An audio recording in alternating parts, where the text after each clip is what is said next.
tal-Missier u tal-Iben u tal-Ispirtu Santu. Il-grazzja ta' Sidna Ġesu Kristu l-imħabba ta' Alla u l-għaqda fl-Ispirtu Santu tkun ma'kom il-koll. Qegħdin nofru dan is-sagrifiċċju tal-Qudiesa għar-Ruħ Luis Tabone. Ħuti ejjew narfu ħtijietna biex nitħejjew tajjeb għal din l-ikla li l-mulej ħejja għalina.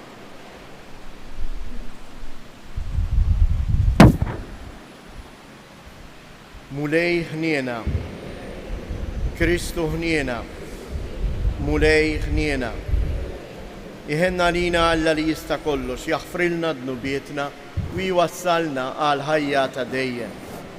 Nitolbu.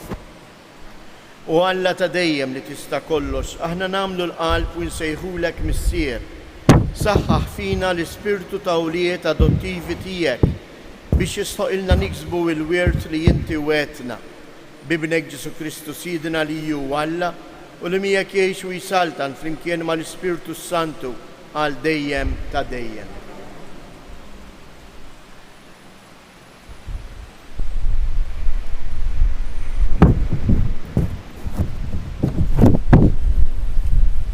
Qari mill-ktib tal-profeta Eżekjel.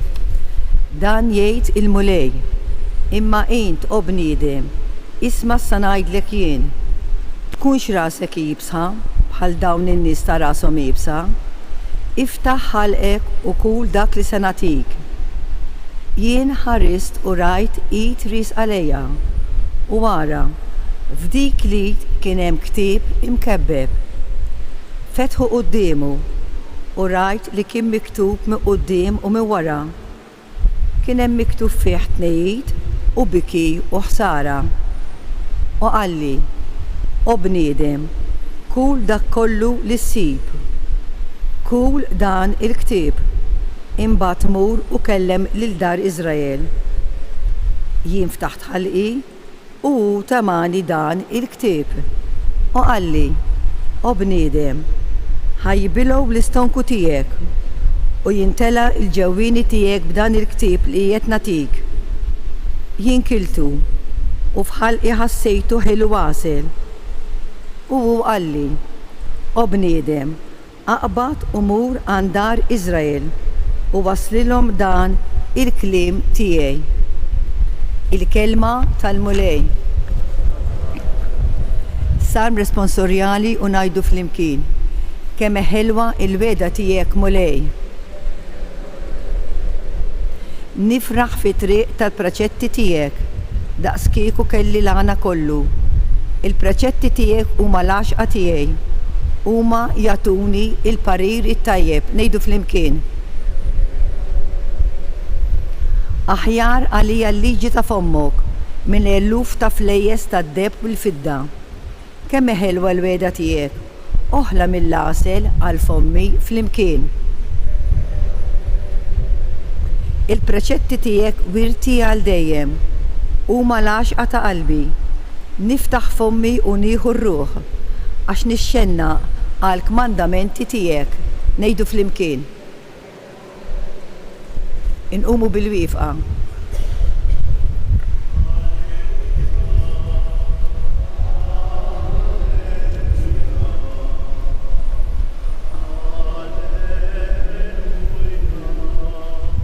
Ħudu fuqkom il-madmat tiegħi jgħid il-mulej u tgħallmu minni għaliex jiena ta' qalb ħelwa u għomli.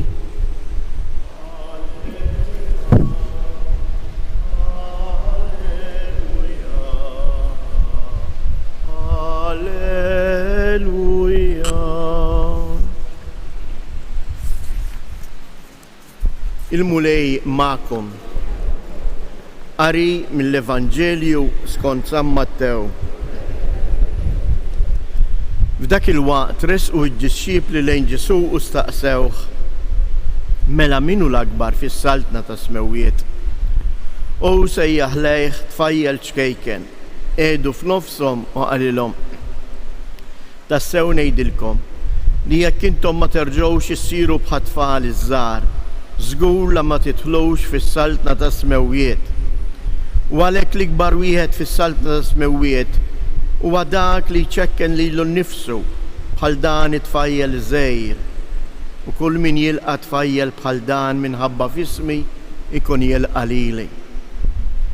Araw li ma tonqsux mill-istima lejn xi wieħed minn dawn iż-żgħar għax ngħidilkom li l-anġli tagħhom fis-smewwiet dejjem jaraw wiċċ missieri li jew fis-smewwiet. Intom xidrilkom, jekk wieħed raġel ikollu mitlaġa u tintiliflu waħda minnhom ma jħallix id-99 l-oħra fuq il-għoljiet u jmur ifittex dik li tkun intilfitlu u jekk irnexxielu jsiba tassew ngħidilkom jifraħ iktar bija milli bid-99 l-oħra li ma jkunux intilfu. Hekk ukoll anqas missierkom li jew fis-smewwiet ma jrid li jintilef wieħed minn dawn iż-żgħar. Il-kelma tal-mulej.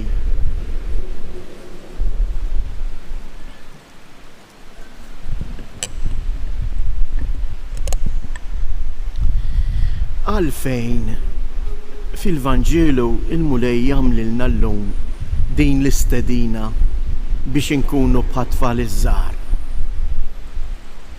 Aħna meta naraw xi ħadd kbir u li ma tantx ikun qed jirraġuna ngħidu b'mod imkasbar il-kontra.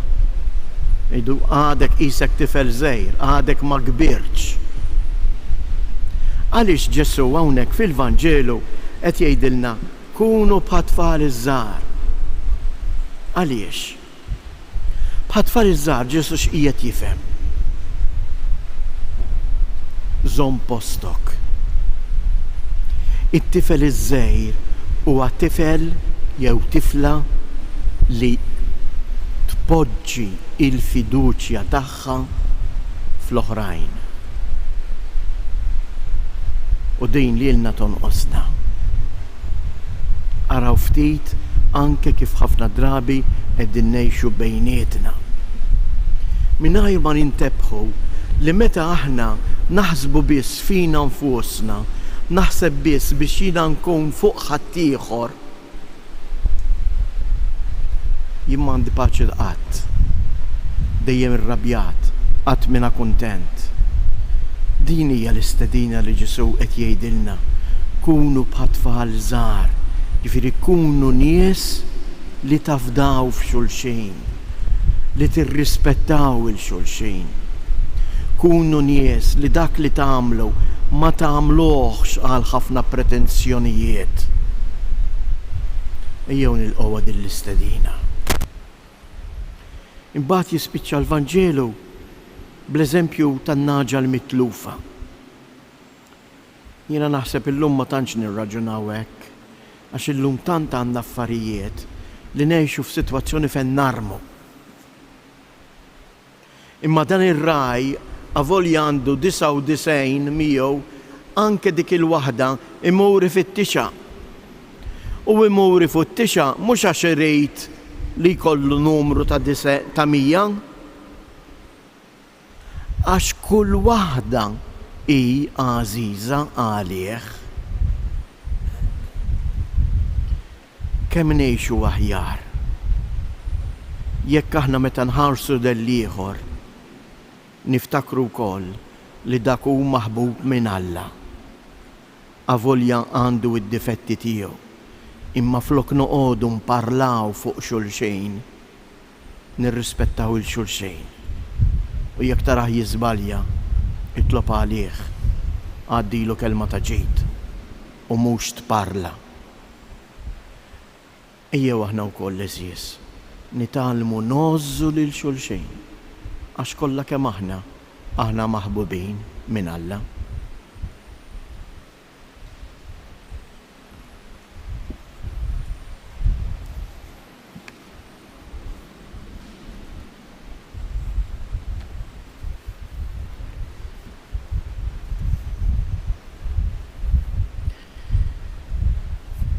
Ħuti eżies ejjew bil-fiduċja nresqu it-talb tagħna quddiem Alla l-Missier. Nitolbuh ngħidulu mulej ħares lejn uliedek, mulej ħares lejn uliedek. Jitolbu għal-Knisja biex bil-kliem u bl-emil turi l-ħlewwa u l-umiltà tal-imallem tagħha. Nitolbu għal dawk li tilfu it-triq it-tajba sabiex isibu fina l-imħabba tar-raj it-tajjeb. Nitolbu għal paċi fl-art imqazza fl-Ukrajna biex hekk kull bniedem jista' jgħix fi sliem u l-paċi. Nitolbu għalina sabiex inkunu sinjal ta' mħabba li bija Alla jieħu ħsieb ta' kull ħlejqa. Nitolbu fiskiet inresqu it-talbiet tagħna. U Alla li bat fid-dinja lil ibnek fqir u umli, ilqa nitolbuk dawn it-talbiet tagħna u għati lilna li nsiru nixbħu lil mulej Ġesu, int li tgħix wis-saltan għal dejjem ta' dejjem.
Siedna.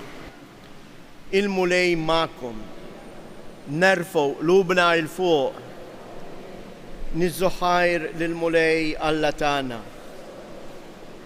Sewwa u xieraq tas-sew mulej missier qaddis, tajjeb u taġi tas-salvazzjoni tagħna, li dejjem u kull imkien inroddulek ħajr bibnek il-Għażiż Ġesu Kristu, il-verb tiegħek li bih għamilt kollox, li jintbattulna bħala Salvatur u feddej, magħmul bniedem mill-Ispiritu Santu u imwielet minn Marija Verġni.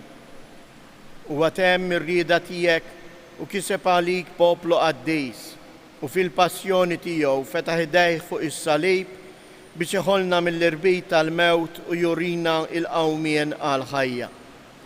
Għalhekk flimkien mal-anġli u l-qaddisin kollha inxandru l-glorja tiegħek u bleħen wieħed intennu għaddejs, għaddejs, għaddejs.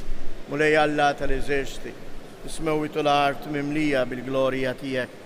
Osanna fl-ola tas-smewijiet, imbirek minn ġej fisem il-mulej, osanna fil-olej tas-smewijiet. Għaddejs tas-sewint mulej intilajn ta' kull qdusija. Għaddis għalek nitolbu dawn l-offerti bil-barka tal-Ispirtu tiegħek biex isiru għalina il-ġisem u d-dem ta' Siedna Ġesu Kristu, li meta kien se jingħata biex mir-rajħ ibati ħal ħobs radd il-ħajr qasam tal id-disċipli tiegħu u qal: ħudu u kulu il-kol minn dan għax dan huwa ġismi li jingħata għalikom.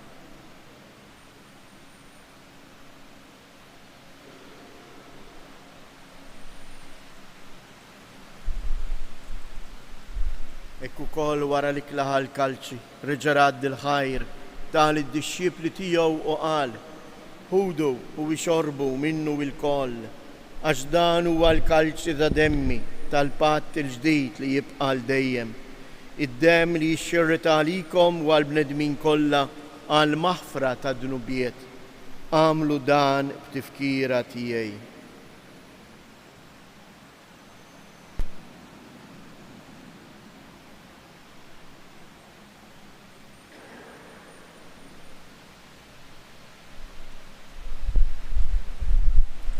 danu il-misteru tal-fidi inħabru l-mewt tiegħek mulej, inxandru bil-ferħ il-qawmien tiegħek, nistennewk sa ma tiġi fil-glorja. Għalhekk aħna nagħmlu dan b'tifkira tal-mewt u l-qawmien ta' Sidna Ġesu Kristu, nofrulek mulej il-ħobs tal-ħajja u l-kalċ tas-salvazzjoni, u rroddulek ħajr għaliex oġbok tilqana hawn quddiemek biex naqduk. Mitċo kontana nitolbu lill-Ispiritu Santu jaqadna f'ġisem wieħed lilna li nieħdu sem il-ġisem u id-dem ta' Kristu. Ftakar mulej fil-Knisja tiegħek imxerda mad-dinja kollha u taf l-imħabba flimkien mal-Papa Franġisku, mal-isqof tagħna Anton, l-isqfijiet u l-ministri tiegħek kollha. Ftakar ukoll fħutna li raqdu bit-tama tal-qawmien. Ftakar fil-mejtin kollha, daħħalhom quddiemek fid-dawl tas-sebħ tiegħek. Ħenna lina l-koll nitolbuk, għati lilna wkoll il-wirt tal-ħajja ta' dejjem flimkien mal-Verġni mqazzhom Malla Marija, mar-raġel tagħha San Ġusepp, l-Apostli u l-Qaddisin kollha li jgħixu fil-ħbiberija tiegħek sa mill-bidu tad-dinja. Għamel li magħhom infaħruk u insebħuk b'Ġesu Kristu ibnek.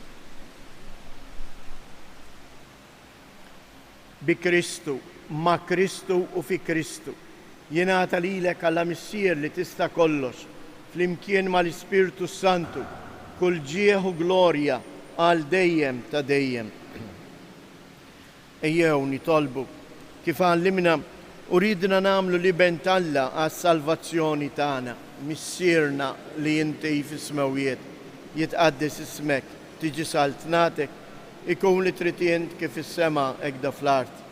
Ħobżna ta' kuljum għatina l-lum, aħfrilna d-nubietna, bħalma naħfru lil-minuħati għalina, u la ddaħħalniex fit-tiġrid iżdaħlis mid-dani.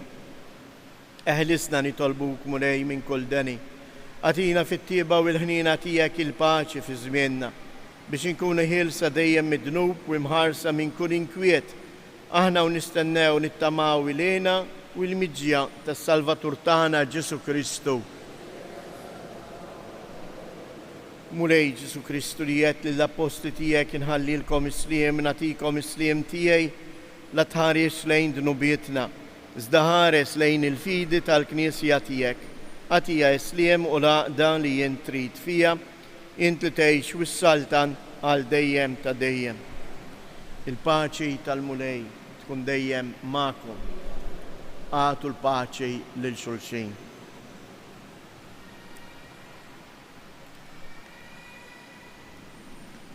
Ħaruf ta' Alla li tneħħi dnubiet tad-dinja ħenna għalina. Ħaruf ta' Alla li tneħħi dnubiet tad-dinja ħenna għalina. Ħaruf ta' Alla li tneħħi dnubiet tad-dinja għatina il-paċi.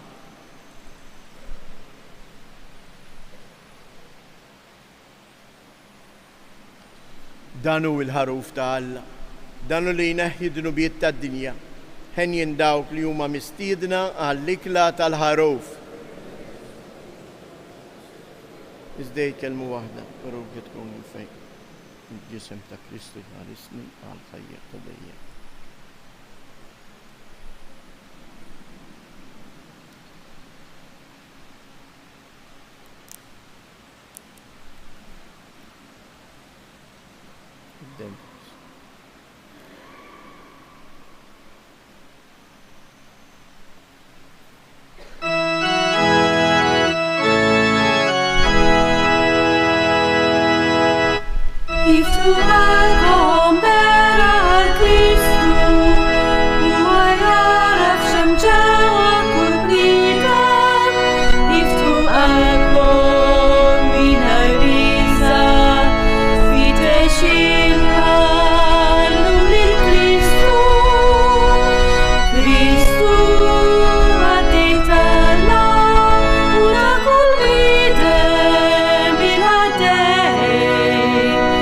Li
nitolbuk mulej biex itqarbina li għamilna bis-sagramenti tijek is-salvana u twettaqna fid-dawl tal-verità tijek bi Kristus Jedna. Nkomplu bit-talba tal-kwindiċina, illum wasalna fl-14 il-jum. Nirriflettu fuq it-tjubija tal-Verġni Marija. L-art tinsab festa, l-anġli u l-qaddisejn ferħana ikantaw lek in-nijiet minħabba r-raqda tijek, o Verġni li tħobb it-tajjeb, ħatiddi fuq kulħadd it-tjubija ta' ħnientek, salvana, int li welliet il-Verb qaddis kollu tjieba. Slim għalik Marija, bil-grazzja mimlija l-mulej miegħek, imbirka inti fost in-nisa, imbirek il-frott tal-ġuf tiegħek Ġesu.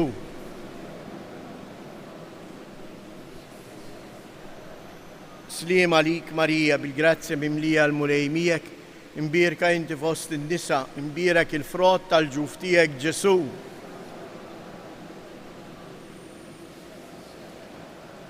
Slim għalik Marija, bil-grazzja mimlija l-mulej miegħek, imbirka inti fost in-nisa, imbirek il-frott tal-ġuf tiegħek Ġesu.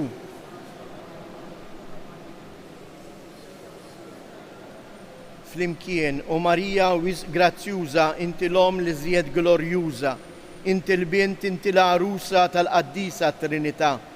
Mela lilek, o Marija, aħna nagħtu kull foħrija sabiex miegħek imħennija ingawdowk fl-eternità. Xtieq infakkarkom hekk fl-importanza tal-velja.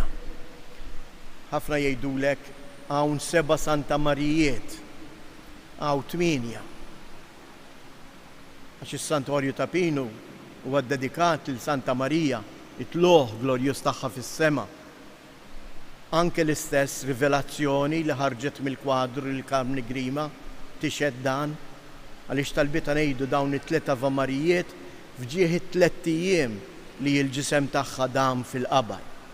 Hawnhekk bid-differenza mal-festi l-oħra, il-festa tal-Assunta tiġi biss ċelebrata b'mod spiritwali, b'mod liturġiku, fejn ikun issib il-qofol tiegħu propju għada fil-velja li ssejr fuq it-suntier tas-santwarju. Tibda fit-8 u tispiċċa qrib il-10.